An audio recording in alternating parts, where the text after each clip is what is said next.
Cari amici, ben ritrovati, buone festività a tutti. Davide Presepi quest'oggi è a Parè.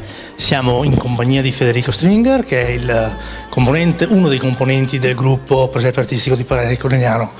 Federico, ci raccontavi una scena completamente cambiata quest'anno per il vostro Presepe.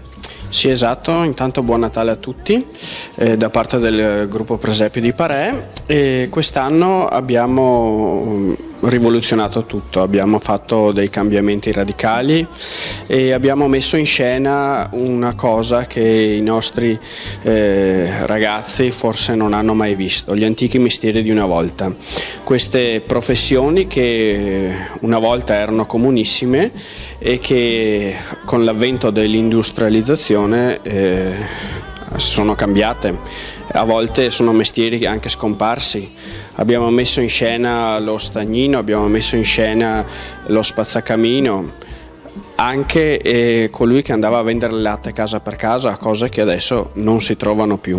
E vogliamo raccontare proprio queste cose ai nostri ragazzi più giovani, ecco, perché anche questo qua fa parte della nostra storia.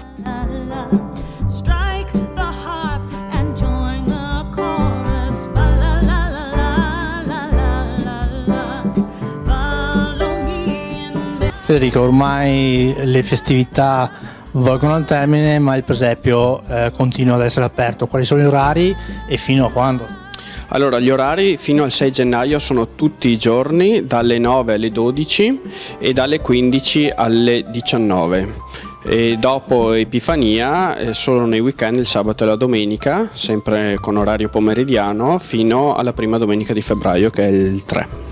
Federico, noi ti ringraziamo dell'invito che ci hai dato, diamo appuntamento ai telespettatori a domani in una nuova puntata della Via Presepi e vi invitiamo calorosamente a venire qui a Parè di Conegliano, dietro la parrocchia, a visitare il Presepe artistico.